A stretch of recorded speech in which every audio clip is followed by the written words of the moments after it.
Hello student, welcome back to study setter. तो guys बहुत दिन से मैं किसी वजह से वीडियो नहीं बना पा रहा हूँ, बट मेरे पास जो है टेलीग्राम पे बहुत सारे ऐसे मैसेजेस भी आते हैं, पर्सनल मैसेज भी आते हैं, और मैंने यूट्यूब चैनल्स पे भी देखा है कि बहुत सारे आप में से स्टूडेंट खासकर इस चीज़ को लेकर फिर से परेशान हो रहे हैं कि सर कंटिन्यूस पढ़ाई कर रहे हैं लेकिन डेट कब आएगी, और कुछ ऐसी न्यूज़ भी आ रही है तो उसमें कन्फ्यूज़न हो रहा है। कुछ चैनल्स वालों ने वीडियो बनाई भी हैं इस पर, तो एक कन्फ्यूज़न टाइप का है कि क्या फिर से फॉर्म भरना पड़ेगा जिसने भर दिया, या फिर वैकेंसी फिल होंगी कि नहीं होंगी। ठीक है, तो मैं बस आपको एक प्रेडिक्टेड डेट बता दूंगा। अभी पूरा वीडियो देखना लास्ट तक, है ना, कि कब तक एग्ज़ाम हो सकता है, और ख़ासकर ये जो न्यूज़ आई है इससे रिलेटेड आपके बहुत सारे डाउट्स क्लियर हो जाएंगे। ठीक है, तो पूरा वीडियो देखना। और ये डिमांड थी इसलिए मैं ये वीडियो बना रहा हूँ, बाकी का मैं बार बार ऐसे वीडियो नहीं बनाता हूँ कि आपका टाइम वेस्ट हो। तो इसमें कुछ इन्फॉर्मेशन है जो आपका बिल्कुल क्लियर हो जाएगा, तो इसलिए मैं ये वीडियो बना दे रहा हूँ, है ना। तो आप लोग पूरा वीडियो देखना। और ठीक है, तो आपको ये बताते हैं कि क्या है। तो आपको ये न्यूज़ अभी स्क्रीन पे दिख रही होगी, है ना, कि नियुक्ति का रास्ता साफ, 13 एकलव्य स्कूलों में 676 पदों पर नियुक्ति होगी, भर्ती नियम केंद्र के, झारखंड बोला आरक्षण नीति हमारी।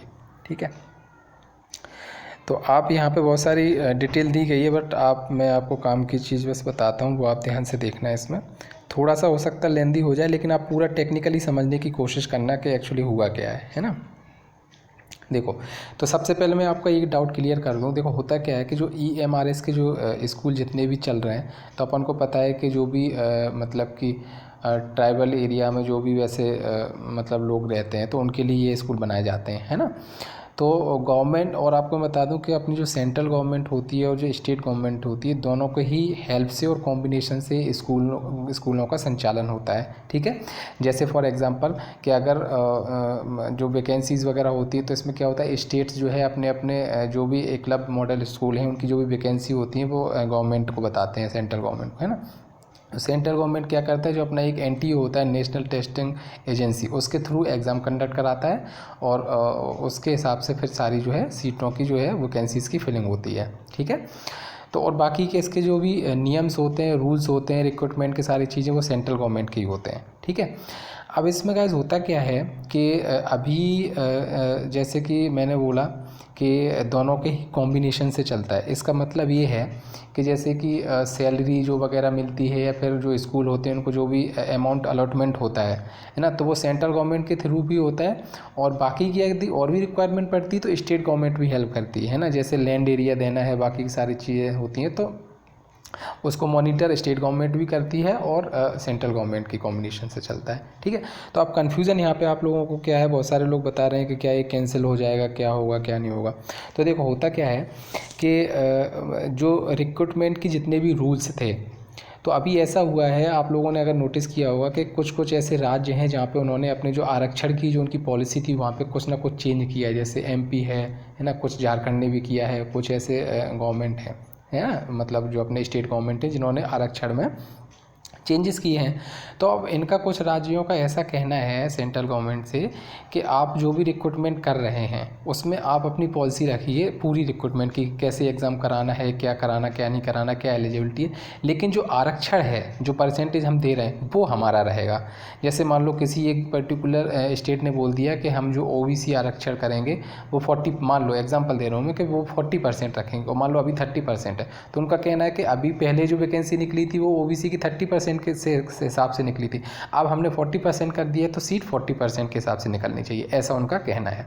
तो बस उन्होंने बस यही बोला है कि आरक्षण नीति हमारी लगा दो, और आपकी जो भी पॉलिसी है सारी वो आपकी रहेंगी, ऐसा सेंट्रल गवर्नमेंट से बोला है। ठीक है, तो इस बेसिस पे भी अपन कह सकते हैं, क्योंकि जब ये नोटिस कैंसिल नहीं हुआ था, हम ये वैकेंसी कहीं की न्यूज़ में भी ऐसा दे देते हैं कि वो वैकेंसी कैंसिल होगी, कैंसिल नहीं हो गई थी, इसको अपन बोलते हैं पोस्टपोन करना, मतलब कि वैकेंसी को रोक दिया गया था कुछ टाइम के लिए।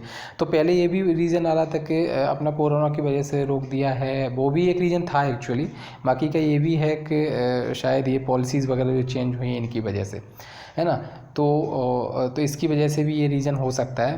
मैं जो इसको पढ़ रहा हूँ और जो अपना प्रेडिक्शन लगा रहा हूँ या फिर सोच समझ के बता रहा हूँ, तो यही मैं एक कैलकुलेटिव आपको बता रहा हूँ कि ये रीज़न हो सकता है। ठीक है, बाकी का अब यहाँ पे क्लियर क्या डाउट हो रहा है, डाउट ये क्लियर आपका हो रहा है यहाँ से कि आप ये मत समझो कि ये वैकेंसी जो है वो किसी तरह से पूरी तरह या किसी भी तरह से कुछ वजह से कैंसिल हो रही, नहीं, वैकेंसी वही रहेंगी। अब कुछ का डाउट ये भी था कि सर एक बार फॉर्म भर दिया क्या फिर से फॉर्म भरेंगे, तो जिन लोगों ने भी, मैं फिर से क्लियर बोल रहा हूँ कि जिन लोगों ने फॉर्म भर दिया है अपना 1000, 1200, 1500 जितने का भी पेमेंट था अगर कर दिया है तो आपको फिर से फॉर्म भरने की ज़रूरत नहीं है।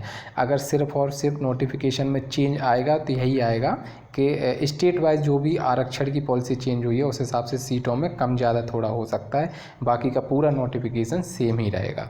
ठीक है, आई होप आपका ये डाउट क्लियर हुआ होगा। तो कोई भी वैकेंसी कैंसिल नहीं हुई है तो आपको दोबारा फॉर्म बिल्कुल भी नहीं भरना है। ठीक है, और जो लोग नहीं भर पाए थे किसी वजह से फॉर्म, वो लोग फॉर्म भर देंगे दोबारा। ठीक है, वो आराम से भर सकते हैं और आपको पूरा 1 महीने का विंडो दिया जाएगा, उसके बाद ही एग्ज़ाम होगा। समझ में आया? तो ये बहुत सारी जो चैनल्स पे ऐसा चलता रहता है, न्यूज़ में आता रहता है, उससे डाउट में आपको नहीं रहना है। ठीक है, अब नेक्स्ट क्वेश्चन आता है, ठीक है सर एक चीज़ समझ में आ गई कि वैकेंसी कैंसिल नहीं होगी, आएगा और फिर से फॉर्म आएगा भरने को और हमें दोबारा नहीं भरना पड़ेगा, लेकिन अब एग्ज़ाम कब हो सकता है? ठीक है, तो देखो जैसा कि मैंने बताया था, यदि आप लोग रेगुलर न्यूज़ वगैरह देखते हो पढ़ते तो अभी नेट का एग्ज़ाम होने वाला है अक्टूबर में। ठीक है, तो अगर आपको किसी को भी आइडिया अगर नहीं है तो मैं बता दूँ कि अभी अप्रैल मंथ में नेट का फॉर्म आया था, तो सब लोगों ने भरा था वो फॉर्म। ठीक है, लेकिन किसी वजह से वो पोस्टपोन हो गया, तो अभी फिर से नेट के फॉर्म आए थे। ऐसे ही EMRS का होगा कि इसका मई जून में आया था, उसके बाद फिर इसको पोस्टपोन कर दिया।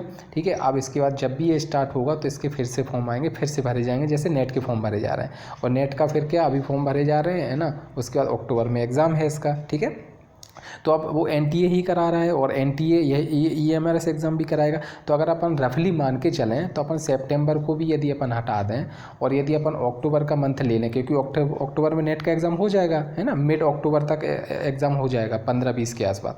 तो यदि वो उनका नोटिफिकेशन मान लो फिर से आता है अक्टूबर मंथ में, और पूरा अक्टूबर मंथ और स्टार्टिंग का नवंबर भी 1 मंथ अपन अगर एक पूरा महीना अगर उसमें ले लें भरने में, फॉर्म भरने में फिर से, तो आपका नवंबर हो गया, नवंबर आधा, और मान लो अगले 15 दिन करेक्शन के मान लेते हैं तो पूरा नवंबर चला गया, है ना। कितनी भी, मैं जल्दी बता रहा हूँ, जितनी जल्दी हो सकता है वो प्रेडिक्शन बता रहा हूँ।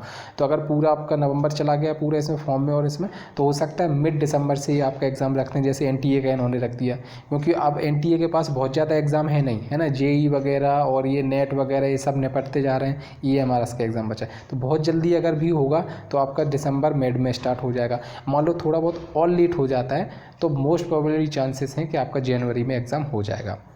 तो आप तैयारी करो सिर्फ अपने हाथ में सितंबर लेके, अक्टूबर लेके और नवंबर हाफ लेके या पूरा लेके, मतलब 2 से ढाई महीने अभी भी आपके पास पूरी तरीके से हैं। तो आपका एग्ज़ाम है तो दिसंबर में या जनवरी में हो सकता है।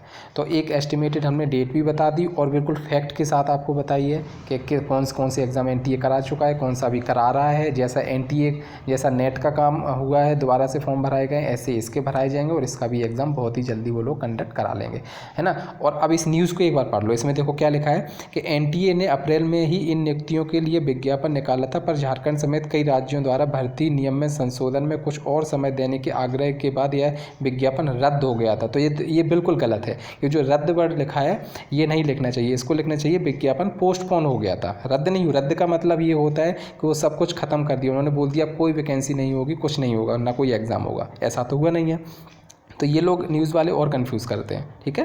तो यहाँ पर रद्द नहीं हुआ है। अब अधिकतर राज्य 1-2 सप्ताह में केंद्र को अपने यहाँ रिक्रूटमेंट पॉलिसी भेज देगा, तब NTA नए सिरे से विज्ञापन प्रकाशित करेगा। हाँ, तो ये बात सही है कि नए सिरे से मतलब है, नए सिरे का मतलब ये नहीं है, आप लोग यही कन्फ्यूज तो नहीं हो रहे हैं नए सिरे से समझ के कि हमने भर दिया तो हमें फिर भरना पड़ेगा। नहीं, NTA के पास आपकी इन्फॉर्मेशन ऑलरेडी है, आप पेमेंट कर चुके तो आपको भरने की ज़रूरत नहीं है, ठीक है। ज़्यादा से ज़्यादा बस इतना होगा कि यदि वो फिर से आपसे फॉर्म भरवाएंगे तो आपसे पेमेंट नहीं लेंगे, ठीक है, आपसे पेमेंट नहीं लेंगे, आपसे दोबारा फॉर्म भरवा लेंगे, आपसे पेमेंट नहीं लेंगे। लेकिन फिर से सुनो, मान लो कि उन्होंने बोल दिया, एक्सट्रीम केस मान लो कि उन्होंने बोल दिया कि हम इसको जो है फिर से फॉर्म भरो, फिर से पेमेंट करो, तो इसका सीधा मतलब है कि जिन्होंने पेमेंट किया उनके पैसे पहले रिफंड हो जाएंगे, आपके पैसे वापस आएंगे, जितना आपने पेमेंट किया आपके पैसे वापस आ जाएंगे, फिर आप नए सिरे से भरोगे। कहने का मेरा मतलब है कि आपके पैसे वेस्ट नहीं होंगे, है ना। या तो वो क्या ऑप्शन देंगे कि ऑलरेडी आपका भरा हुआ है, आपको भरने की ज़रूरत नहीं, आप दोबारा नया फॉर्म भरवाएंगे तो आपके पैसे वापस कर देंगे, फिर से आप नया फॉर्म भर पाएंगे, ठीक है। तो ये है उसका कहना। तो अगर अपन देखो यहाँ पे देखें, यहाँ पे जो लिखा था कि 1-2 सप्ताह में केंद्र को अपने यहाँ रिक्रूटमेंट की पॉलिसी भेजेगा। तो अगर अपन 2 सप्ताह या 3 सप्ताह भी मैक्सिमम मान के चलें तो अपन मान के चलते हैं कि 1 महीना ये वाला तो निकल ही जाएगा सितंबर, ठीक है। अक्टूबर मंथ में आपका पूरा वो चलेगा और आधे नवंबर तक आपका जो है करेक्शन चलेगा। तो आपका फिर भी दिसंबर में ही एग्ज़ाम जाने वाला है, बहुत जल्दी हुआ तो, नहीं तो जनवरी में। तो मेरे हिसाब से आपको सारी चीज़ें क्लियर हो गई होंगी कि कोई भी कन्फ्यूज़न शायद अब ना रहा होगा, है ना। और फिर भी कोई कन्फ्यूज़न हो तो आप कमेंट में पूछ लेना। और इसके अलावा आप टेलीग्राम में तो हो ही, जो लोग नहीं हैं वो सब्सक्राइब कर लें चैनल को, टेलीग्राम चैनल ज्वाइन कर लें, है ना। और बाकी की रही बात अब वीडियोज़ की, तो अपने पास अभी इनफ टाइम है 2-2.5 महीने का। तो हम आप 1-2 दिन में सारे वीडियोज़ धीरे धीरे करके डालना स्टार्ट कर रहे हैं। आप रेगुलर बेसिस पर उसको देखो, कोई डाउट हो तो पूछो, ठीक है। Thank you. नेक्स्ट वीडियो में मिलते हैं।